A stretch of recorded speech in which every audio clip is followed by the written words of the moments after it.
मुंबई में बारिश लोगों के लिए जहमत बन गई है। कई इलाकों में सैलाब जैसी सूरत हाल पैदा हो गई है। मुंबई में और इसके आसपास के इलाकों में 9 जून से बारिश हो रही। मूसलाधार बारिश से कहीं इमारतें मुनहदिम हो गई तो कहीं सड़कें तालाब का नजारा पेश करने लगी। इस बीच मुंबई के घाटकोपर इलाके में एक प्राइवेट सोसाइटी में पार्किंग में खड़ी कार देखते ही देखते जमीन के अंदर समा गई। आप टीवी स्क्रीन पर देख सकते हैं कि किस तरह पार्किंग में खड़ी कार जमीन के अंदर धंसती चली गई।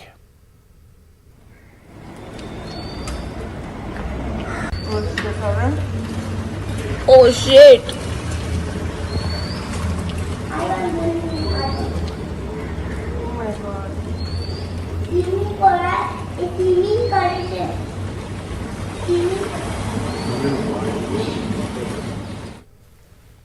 आगे बढ़ेंगे। शुमाल मशरकी दिल्ली के यमुना विहार में शरपसंदों के हुजूम ने खातून पर घर में घुसकर जानलेवा हमला करके बच्चों और खवातीन को बेदर्दी से पीटा। कांग्रेस लीडर अली मेहदी ने कहा कि वो मुतासरा खानदान से मिलकर आए हैं। अली मेहदी ने कहा कि इन्हें उम्मीद है कि कसूरवारों के खिलाफ सख्त कार्रवाई की जाएगी।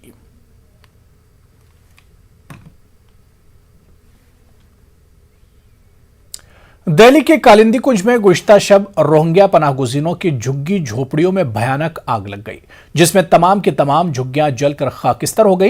रोहिंग्या पनाहगुज़ीनों की झुग्गियों में आग लगने को लेकर कई सवाल उठाए जा रहे हैं। कांग्रेस और एमआईएम ने इसकी जांच का मुतालबा किया है।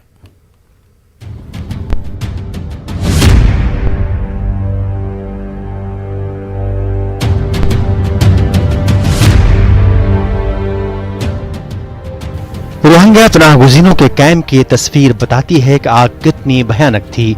झुग्गी झोपड़ियां देखते देखते राख के ढेर में तब्दील हो गईं। इस कैंप में 53 झुग्गियां थीं, जिनमें 250 पनाहगुज़ीन रहाइश पजीर थे। आग शनिचर की रात तकरीबन 11 बजे लगी। राहत का काम जारी है। मकामी लोग भी अपने तौर पर मदद कर रहे हैं। आग की लपेट में सिर्फ मस्जिद नहीं आई, चूँकि वो कुछ दूरी पर बनी हुई थी। रोहिंग्या पनाहगुज़ीनों का कहना है कि उन्हें कुछ पता नहीं कि आग कैसे लगी। आग लगने का वजह तो हमें पता नहीं। 11:30 बजे आग लगा है। 55 फैमिली है और 250 मेंबर है यहाँ पे। 3-4 बार आग पहले भी लगा था, हमने बुझाया, और कल रात को जो हुआ वो बहुत भयंकर था, तो बुझाने के मौका ही नहीं। जो खाली एक झुग्गी पड़ा था उसमें ही आग लगा, तो आग बहुत ज़्यादा हो गया, तो बुझाने के लिए मुश्किल हो गया, तो बुझा नहीं पाया, तो जल गया। अभी सर मेरे घर में कूलर था, बैटरी रिक्शा था और पैसा था 35,000, और गाड़ी तो मैंने बचा लिया। जो आग जब नज़दीक आ गया मैं बाकी सामान बचा नहीं पाया। बच्चा बीवी बच्चा लेके बाहर निकल गया सर। हमारा कितना का सामान है वो नहीं है। हम यहाँ का मुहाजिर है, हम गरीब आदमी। हमारा एक कपड़ा भी हम के लिए बहुत कीमती है, क्यों हम कमाने वाला, हम बेवा औरत है। हमारा पास कमाने वाला कोई नहीं है। हमारा 3-4 बच्चा लेकर हम वो बच्चा को ध्यान दे रही है, पढ़ा रही है, खिला रही है, सब मेरे ऊपर जिम्मेदारी है। एक पुराना कपड़ा होगा तो वो भी मेरे लिए बहुत कीमती है। कांग्रेस और ऑल इंडिया मजलिस इत्तेहादुल मुस्लिमीन ने आग लगने की वजूहात की जांच का मुतालबा किया है। कांग्रेस के साबिक रुकन असेंबली आसिफ मोहम्मद खान ने तो अक़वाम मुत्तहिदा से अपील की है कि वो हिंदुस्तान की हुकूमत को जुडिशल जांच कराने को कहे।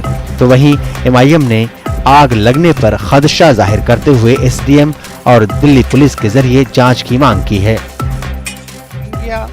लोग हैं बर्मा से आए हुए, दंगा पीड़ित हैं, और इन्होंने हिंदुस्तान में आके शेल्टर लिया है, और इनको यूएन जो है, यूनाइटेड नेशन ने इनको एज ए रिफ्यूजी इनको रिकॉग्निशन दिया है। और यूएन का रिकॉग्निशन देना ये है कि सरकार, गवर्नमेंट ऑफ इंडिया की जिम्मेदारी बन जाती है, स्टेट गवर्नमेंट की जिम्मेदारी बनती है कि इनको सारी फैसिलिटीज़ मुहैया कराएं।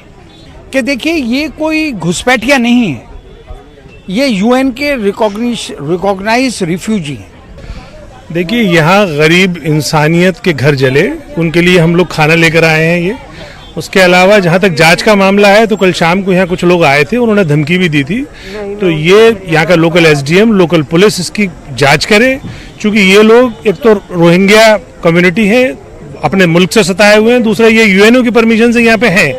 तो इस तरह से हिंदुस्तान जैसी जमहूरियत में इंसानियत इस तरह से पामाल होगी, ये नहीं देखा जा सकता। वहीं इस पूरे मामले पर दिल्ली हुकूमत के तहसीलदार का कहना है कि पनाहगुजीरों की मदद के लिए तमाम तरह की सहूलतें दस्तयाब कराई गई हैं।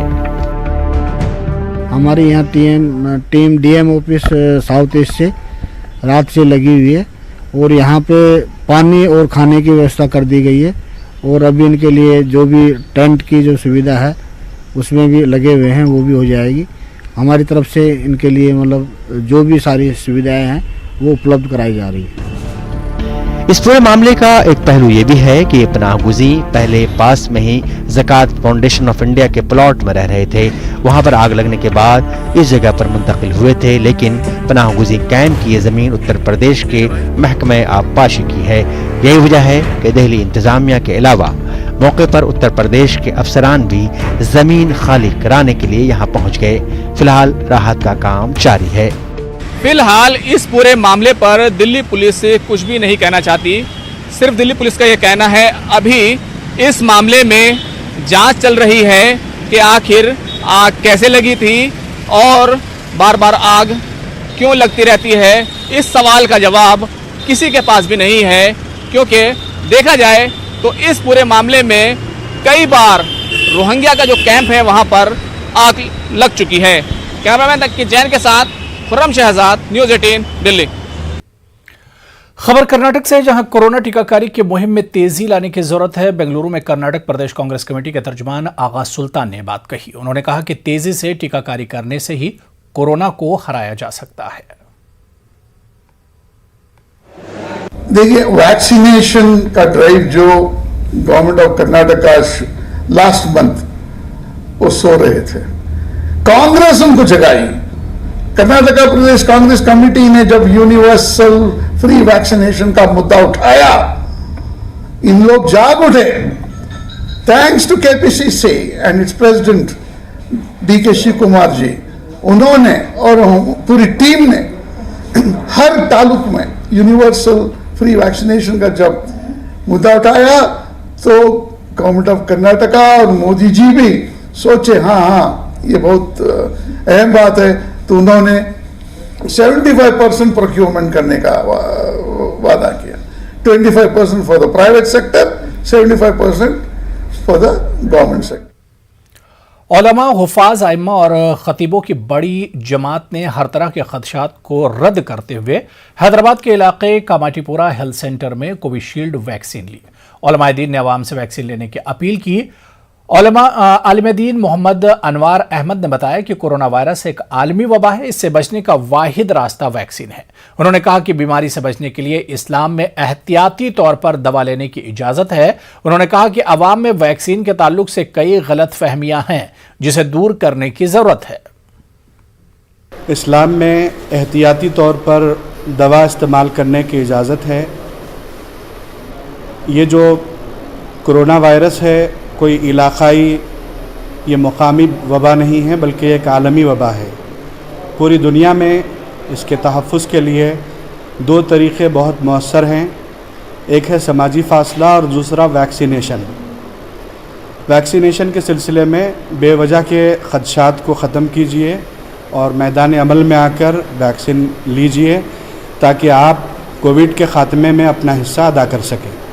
हालात के तनाजुर में वैक्सीन की ज़रूरत, इसके तहत वबाई अमराज से खुसूसन कोरोना से फैलाव को रोकने के लिए वैक्सीन ज़रूरी है और उलमाए कराम की एक बड़ी तादाद अभी वैक्सीन ले रही है। इससे कोई साइड इफ़ेक्ट नहीं होता। मौजूदा असरी डॉक्टर्स जो है कहते हैं कि आदमी की ज़िंदगी के बचाने के लिए वैक्सीन ज़रूरी है। इस तनाजुर में देखा जाए तो अवामुन्नास से हम ख्वाहिश करते हैं कि वो वैक्सीन लें और अपनी सेहत का ख्याल रखें। बेंगलुरु में मारूफ आलिम दीन मौलाना बदिउज़्ज़मान नदवी कासमी ने लॉकडाउन में मुलतवी हुई शादियों के हवाले से बयान दिया। उन्होंने कहा कि मौजूदा हालात में तयशुदा शादियों को मुलतवी न किया जाए। हुकूमत ने जो हिदायत जारी की हैं उनके मुताबिक मुख्तसर तौर पर ही सही शादी की तकरीब मुनक्किद की जाए। तयशुदा शादियों में ताखीर करना या शादियों को मुलतवी करना इस्लामी नुक्ता नज़र से दुरुस्त नहीं है। वाज़ेह है कि कर्नाटक में हुकूमत ने कोरोना वबा की वजह से 50 अफराद के साथ शादी की तकरीब मुनक्किद करने की इजाज़त दी है, जिसकी वजह से कई लोगों ने शादियां मुलतवी कर दी थीं। हदीस के मुताबिक शादी में ताखीर से फितना और बड़ा फसाद फैल सकता है और मौजूदा गैर यकीनी सूरत हाल को देखते हुए ये अंदाजा लगाना बहुत मुश्किल है कि ये आजमाइश कब खत्म होगी, और अगर खत्म हो भी गई तो न मालूम फिर कब शुरू हो जाएगी। इसलिए इसको बुनियाद बनाकर किसी बच्ची की शादी की तारीख तय हो चुकी हो, उसको मुलतवी करना, देर करना, सुस्ती करना, ये एक गैर इस्लामी तरीका है। इस्लामी तरीका ये है कि हालात कितने ही मुश्किलात हों, मुश्किल तरीन हालात में भी शादी की कार्रवाई को मुलतवी नहीं करनी चाहिए, बल्कि इन दिनों में और भी ज्यादा शादी की कार्रवाई को अंजाम देनी चाहिए ताकि कम खर्च में ये काम अंजाम पा जाए। हदीस के मुताबिक सबसे बरकत वाली शादी वो है, सबसे फजीलत वाली शादी वो है जिसमें खर्च कम हो, मसाइल कम हो, उलझने कम हो। आज हम आपकी मुलाकात ऐसी खातून से कराने जा रहे हैं जिसे मुंबई पुलिस की मदर टेरेसा कहा जाता है। 50 बच्चों की तालीम का खर्च, 54 कोविड मरीजों की मदद जैसे कई काम। जी हां, हम बात कर रहे हैं मुंबई पुलिस की सब इंस्पेक्टर रिहाना शेख की।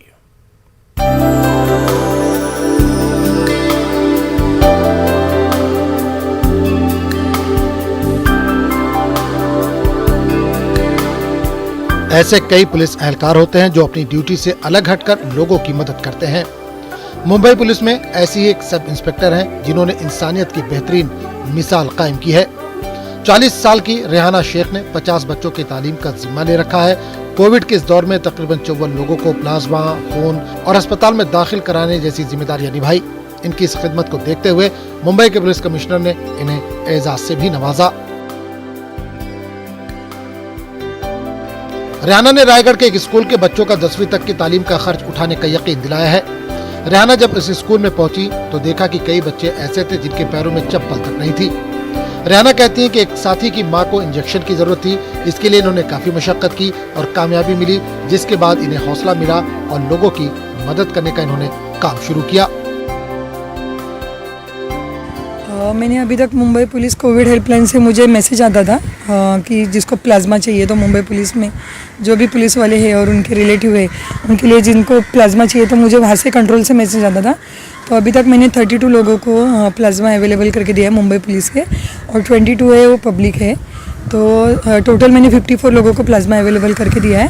और ऑक्सीजन बेड, ऑक्सीजन वगैरह, वेंटिलेटर बेड, ऐसे तो बहुत मतलब कम से कम 1-1.5 हज़ार लोगों को मैंने किया है हेल्प। आपने भी कुछ 50 बच्चों लोगों की जिम्मा भी उठाया पढ़ाई का, उसके लेकर स्टडी का, तो उसमें किस तरीके से आपने पहल की? जी, मैंने ये मुक्काम पोस्ट जो धामनी है रायगढ़ में आता है वहाँ पे मैंने 50 बच्चों को एडॉप्ट किया है। जैसे कि वो स्टूडेंट है तो 50 स्टूडेंट का जितना भी खर्चा होगा स्कूल का वो पूरा मैं करने वाली हूँ।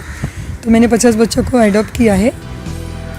रिहाना के वालिद भी मुंबई पुलिस में थे, वो भी बेटी के इस काम से काफी खुश हैं और इन्हें अपनी बेटी पर फख्र है। रिहाना के शौहर भी महकमा पुलिस में है, वो इन्हें प्यार से मदर टेरेसा कहकर बुलाते हैं। जी पहले तो मतलब पहले मतलब डर लगता था, और उसके बाद में मतलब कोविड के पेशेंट के बाद जब जाती थी तो हम बोलते थे ज़रा संभल के जाया करो, मतलब खुद की भी मतलब रिस्पॉन्सिबिलिटी लिया करो। उसके बाद में फिर वो आदत ये हो गया, मतलब रूटीन बढ़ गया। रूटीन बढ़ने के बाद बोले अभी बिंदा से कुछ नहीं, कुछ चलते रहो। तो कितना सपोर्ट करते हैं आप? बस और उनके काम को किस तरीके से देखते हैं? बस वो अभी वो उसका एक पेट नेम ही रख दिया मैंने, एक पेट नेम ही रख दिया उसका, बस मदर टेरेसा। रेहाना ने आवाम से गुजारिश की है कि अगर आपके आसपास भी कोई मुश्किल में है, कोई गरीब है, किसी को मदद की जरूरत है तो आप जरूर करें। इसके बाद आपको जो सुकून मिलेगा वो जिंदगी में किसी और चीज से नहीं मिलेगा। न्यूज़ 18 उर्दू, मुंबई। के हवाले से हुकूमत का रवैया बेहद अफसोसनाक है, ये कहना है MIM के रियासती सदर अख्तरुल ईमान का। अख्तरुल ईमान ने कहा कि दूसरी सरकारी जबान होने के बावजूद रियासत में उर्दू के साथ लगातार नाइंसाफी हो रही है। उर्दू के फरोग पर काम करने वाले इदारे बरसों से तहलील हैं, वहीं उर्दू असातिज़ा की बहाली का मामला ठंडे बस्ते में पड़ा हुआ है।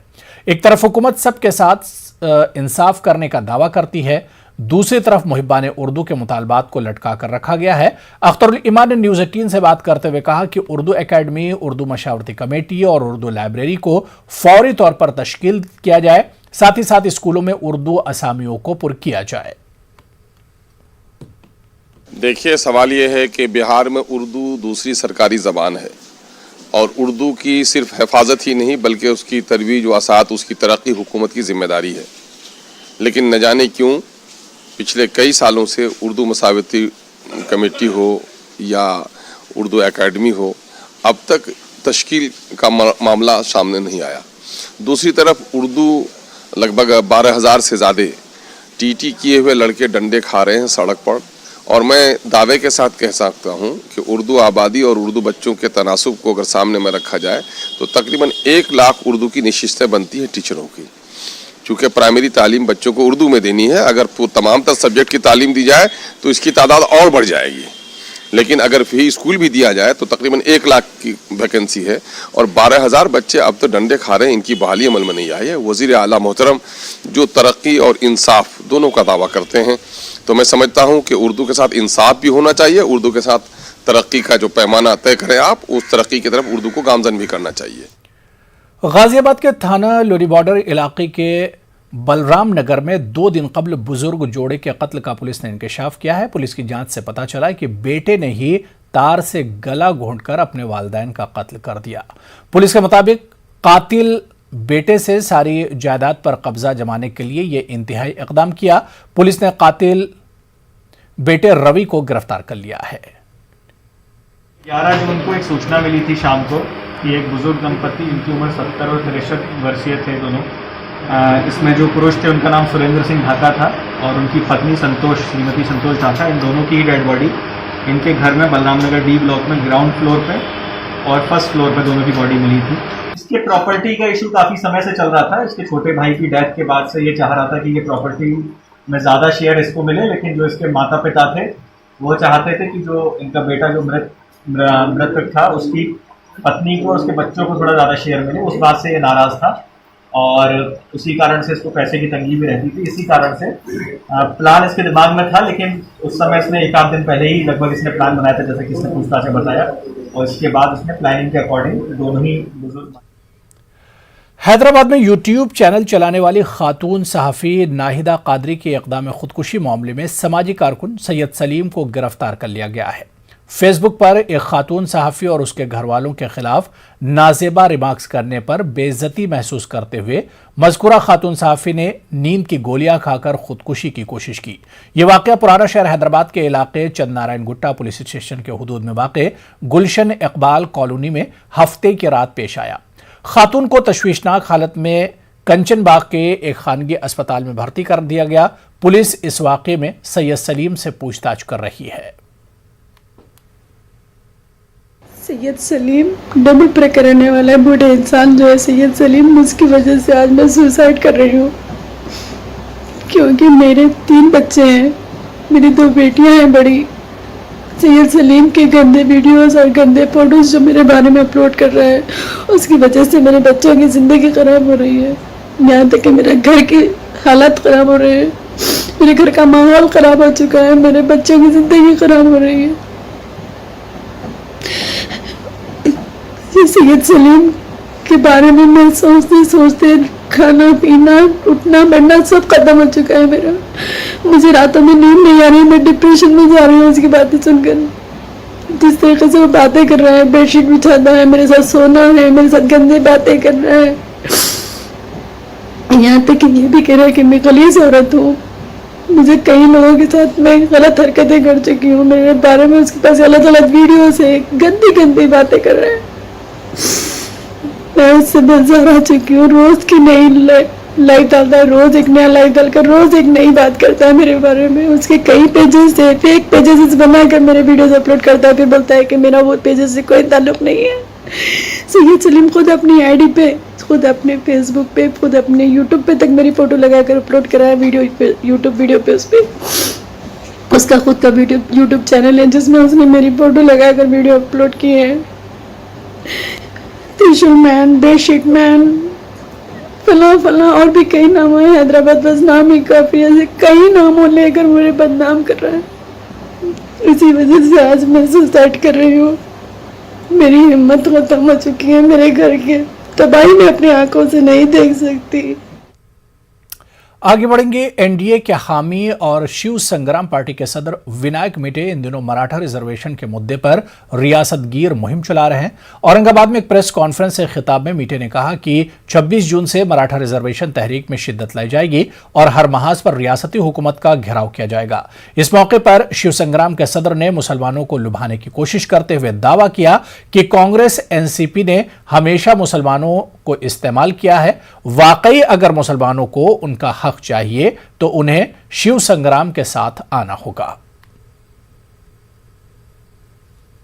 मुस्लिम समाज को हमने शिव संग्राम का पूरा समर्थन है। 2007 में यही औरंगाबाद में शिव संग्राम के माध्यम से मुस्लिम आरक्षण परिषद ली थी। रिजर्वेशन नेहरू भवन में बहुत बड़ी तादाद में मुस्लिम समाज इकट्ठा हुआ था, लेकिन तब से लेकर आज तक मराठा समाज के साथ साथ मुस्लिम समाज को भी रिजर्वेशन मिलना चाहिए। यही हमारी मांग है और डिमांड भी है। उसके लिए हाल ही में अलीगढ़ में जहरीली शराब पीने से दर्जनों अफराद हलाक हो गए थे। यहां तक कि अब भी बीमारी के हालत में कुछ लोग अस्पताल में एडमिट हैं। महलूकीन और मरीजों के अहले खाना मुजाहरा कर रहे हैं। इनके मुतालबात हैं कि महलूकीन के अहले खाना को 50-50 लाख रुपये मुआवजा दिया जाए, साथ ही कसूरवारों के खिलाफ सख्त से सख्त कार्रवाई हो। वाज़ेह है कि अलीगढ़ के देही इलाकों में जहरीली शराब से मौत के बाद अब भी दहशत का माहौल है। इसके साथ लोगों में सख्त गम और गुस्सा भी पाया जा रहा है।